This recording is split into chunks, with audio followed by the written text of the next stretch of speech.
ऋषि मुनियों की पावन धरती, देश धर्म का नाता है।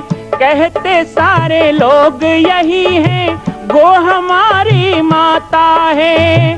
जाग उठो ओ भारतवासी, जाग उठो ओ भारतवासी, गो पर छुरियां चलती हैं। बंद करो गो माँ की हत्या, सारी जनता कहती है। बंद करो गो माँ की हत्या, सारी जनता कहती है।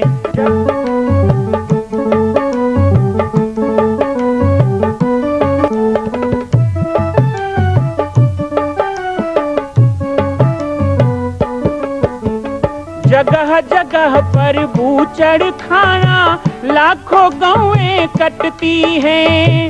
किसे सुनाए व्यथा हमारी, नैना नीर बहाती हैं।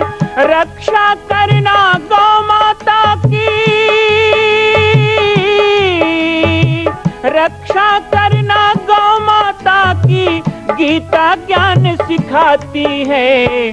बंद करो गो माँ की हत्या, सारी जनता कहती है। बंद करो गो माँ की हत्या, सारी जनता कहती है।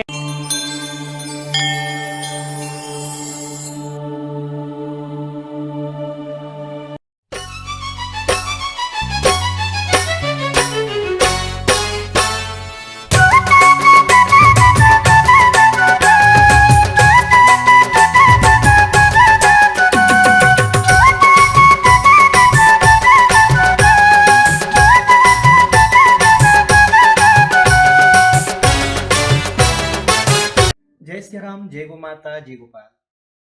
स्वागत है आप सभी का आज की बाबा जी की बाती कार्यक्रम। श्री जामरी पाटेश्वर धाम सर्वसिद्ध शक्ति पीठ, इस स्थान के पावन सानिध्य में पता ही नहीं चला कैसे 37 वर्ष पूर्ण होने जा रहे हैं।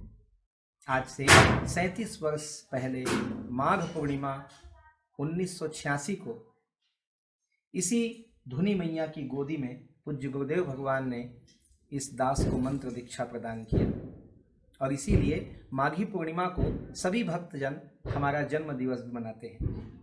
आप सभी ने बहुत प्रेम भरे मैसेज भेजे, आप सभी ने बहुत सुंदर बधाइयाँ दी, इसके लिए मैं हृदय से आप सबका आभारी हूँ। धीरे धीरे श्री जामरी पाटेश्वर धाम एक विशाल वट वृक्ष की तरह फैल रहा है। इसकी शाखाएं पूरे देश तक फैल रही हैं। छत्तीसगढ़ प्रदेश तो अब इसकी छाया में फल फूल रहा है। जहाँ एक ओर माँ कौशल्या का दिव्य भव्य मंदिर, वहीं दूसरी ओर यहाँ पर पाटेश्वर संस्कार वाहिनी की स्थापना, साथ ही सीता रसोई परिवार और विभिन्न कार्यक्रमों से जुड़ा हुआ यज्ञों की परंपरा को आगे बढ़ाता हुआ पाटेश्वर धाम। इस पाटेश्वर धाम के एक अंग बनने का मुझे भी सौभाग्य मिला। आप सभी ने मुझे जो पग पग पर स्नेह दिया, प्रेम दिया, शुभकामनाएं, आशीर्वाद दी, मैं हृदय से आप सभी का आभारी हूँ। पूज्य गुरुदेव भगवान के प्रथम दर्शन मुझे 1985 में हुए। 1985 में गुरुदेव हमारे जन्मभूमि पधारे थे, और उस समय गुरुदेव 15 दिन रुके। गुरुदेव भगवान बहुत ही तेजोमय और बड़े तपस्वी वेश में थे, और बहुत शांत और बड़े हंसमुख स्वभाव। गुरुदेव को देख के ऐसा लगता नहीं था कि कोई बहुत बड़े संत हैं, ऐसा लगता था सामान्य हम सब के बीच के ही हैं। और 15 दिन गुरुदेव रहे। रोज़ शाम को रामायण होता था तो हम जाते थे पिताजी के साथ और रामायण सुनते। गुरुदेव उस समय कथा कर रहे थे। विश्वामित्र जी जब राम लक्ष्मण को मांगने आए और उनको लेके वन में गए, वो मन में बैठ गई कथा, और रोज़ रात्रि में हमारे पिताजी और गुरुदेव भगवान का सत्संग होता, हम सुनते, वहीं खेलते भी थे। तो खेल खेल में ही मेरे से बड़े भाई देवेंद्र जी और मैं दोनों जिद करते थे कि मैं साधु बनूंगा, मैं साधु बनूंगा। तब सोचा नहीं था कि जीवन इस दिशा में भी आने वाला है। पूज्य गुरुदेव भगवान के द्वितीय दर्शन मुझे सीधे यहीं हुए, जब मैं 1 वर्ष बाद दीक्षा के लिए लाया गया और गुरुदेव धुनी पे बैठे हुए थे, भक्तों से घिरे हुए, ऐसे जैसे कि कैलाश में शिव अपने गणों के साथ बैठे हों। बस गुरुदेव का दर्शन करके उनके चरणों में साष्टांग दंडवत करने का ही मन किया, और तब है और आज है। कभी ऐसा नहीं लगता गुरुदेव हमारे बीच नहीं है। गुरुदेव ब्रह्मलीन हुए 1 वर्ष हो गए, लेकिन ऐसा लगता है गुरुदेव यहीं हैं, बल्कि और ज़्यादा ऊर्जा के साथ वो व्याप्त हो चुके हैं सब जगह। आज जब दीक्षा दिवस है तो स्वाभाविक है गुरुदेव की याद आना, गुरुदेव को स्मृति में लाना। फिर भी इस कार्यक्रम के माध्यम से मैं सबको कहूँगा, गुरु सदैव सनातन है, नश्वर नहीं है, वो अनश्वर है। ऐसे गुरुदेव के आदर्श पे चलना ही हमारा जीवन है और वही जीवन की सार्थकता भी है। मैं पुनः एक बार आज माघी पूर्णिमा के अवसर पर अपने पूज्य सद्गुरुदेव श्री राजयोगी बाबा जी को नमन करता हूँ, प्रणाम करता हूँ और संकल्प है कि गुरुदेव के जो भी उद्देश्य थे उसे पूर्ण करके ये जीवन को सार्थक बनाएंगे, गुरु ऋण से मुक्ति पाएंगे। अब आप सभी को मैं समाधि मंदिर का भी दर्शन कराता हूँ और उसके भी विस्तृत रूपरेखा के बारे में बताता हूँ। परम पूज्य गुरुदेव भगवान को इसी स्थल पर अग्नि समाधि दी गई। रामनवमी का दिन गुरुदेव का जन्म का नाम था जनक और जब दीक्षा हुई तो राम जानकी दास ये नाम मिला गुरुदेव से। सारा जीवन उन्होंने सीताराम जी का भजन किया, सीताराम के सिवा और कुछ नहीं। और देखिए पूरी नवरात्रि उन्होंने भजन करते हुए हॉस्पिटल में अपना समय निकाला और अष्टमी को उन्होंने अंतिम सांस ली ताकि रामनवमी के दिन उनकी अग्नि समाधि हो सके। ये वही पवित्र स्थल है जहाँ पर पूज्य गुरुदेव भगवान को ससम्मान अग्नि समाधि दी गई और इसी स्थान पर ये बहुत ही दिव्य भव्य 27 फीट ऊंचा क्रिस्टल और मार्बल से बनने वाला, जो छत्तीसगढ़ में नहीं है ऐसा एक दिव्य गुरुदेव समाधि मंदिर का निर्माण हो रहा है। हालांकि बुरी मानसिकता के लोग हर युग में होते हैं और छत्तीसगढ़ शासन, वन विभाग और बालोद जिला के कलेक्टर साहब, साथ ही यहाँ के तहसीलदार, पटवारी, यहाँ के थानेदार, ये सब विरुद्ध में है हमारे कि समाधि मंदिर नहीं बनना चाहिए। अब उन्होंने समाधि मंदिर को रोकने के षड्यंत्र पे षड्यंत्र किए जा रहे हैं। स्वयं जगत गुरु शंकराचार्य जी ने शासन को भरे मंच में कहा कि समाधि मंदिर बनने दीजिए, एक संत की समाधि नहीं बनेगी उसके आश्रम में तो कहाँ बनेगी।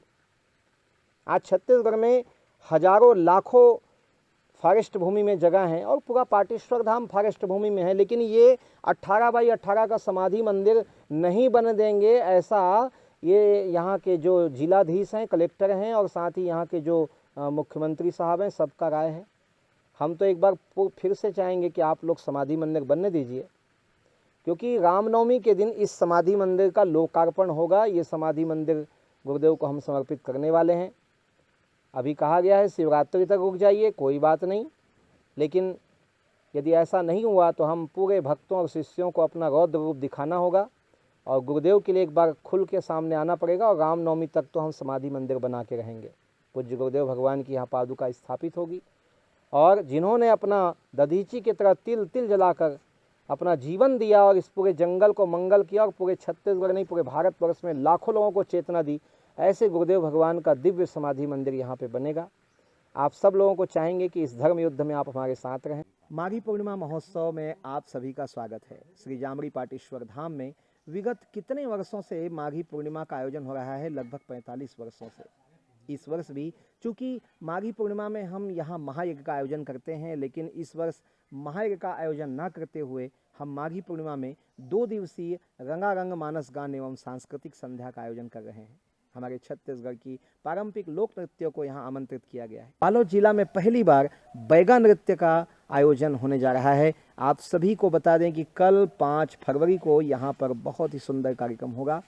कुई कुगदुर क्षेत्र जो हमारा वनांचल क्षेत्र है, पंडरिया तहसील, छत्तीसगढ़ का सीमांत और मध्य प्रदेश का बॉर्डर, वहाँ से बैगा नृत्य आ रहा है, जो कि हमारे वनवासियों का एक अद्भुत और बहुत ही सुंदर नृत्य का कार्यक्रम है। आप देख पा रहे हैं जिस तरह से झलकियाँ, तो सोचिए कि फिर ये जब हम स्वयं देखेंगे तो कैसा लगेगा। आपको ये बरबस खींचेगी अपनी ओर, तो जरूर कल पाटेश्वर धाम आइए। इसी के साथ बहुत ही सुंदर राम झूला नृत्य नन्हे नन्हे बच्चों के द्वारा, ये एक वनवासी परंपरा कि भगवान राम जब सबरी के कुटिया में गए तो उस समय से वनांचल क्षेत्र में चलने वाला ये राम झूला नृत्य, और इसके साथ ही साथ आप देख पाएंगे जय महाकाली कंकालीन जस झांकी मंडली बकेला धाम वनांचल क्षेत्र के आदिवासियों के द्वारा संपूर्ण कार्यक्रम हमारे आदिवासी भाई बहनों के द्वारा है। लोक गायिका यशोदा जी और हमारे भक्त रामफल जी के सुमधुर आवाज से सजा हुआ ये जस झांकी का कार्यक्रम, तो आप सभी आना ना भूलें, देखना ना भूलें। श्री जामड़ी पाटेश्वर धाम का ये ऐतिहासिक स्थल आपके इंतजार में है। कल 5 फरवरी माघी पूर्णिमा महोत्सव, आइए श्री जामड़ी पाटेश्वर धाम, सभी का स्वागत।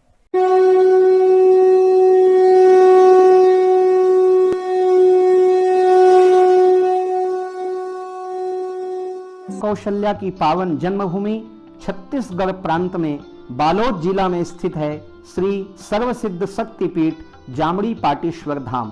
परम पूज्य सद्गुरुदेव राजयोगी बाबा जी की तपस्थली श्री पाटेश्वर धाम और विश्व के अद्वितीय मां कौशल्या जन्मभूमि मंदिर निर्माण का दर्शन करने और इसी प्रकार समसामयिक विषयों पर अपना ज्ञान वर्धन करने के लिए और 10,000 गायों के लिए बनने वाले श्री हनुमान नंदीशाला गो अभ्यारण्य का समाचार प्राप्त करने के लिए आप सभी देखते रहें YouTube चैनल पर राम बालक दास, और हमारे चैनल को आप सभी सब्सक्राइब करें, घंटी का बटन दबाएं ताकि आप सूचनाओं से जुड़े रह सकें। जय श्री राम, जय गौ माता, जय गोपाल।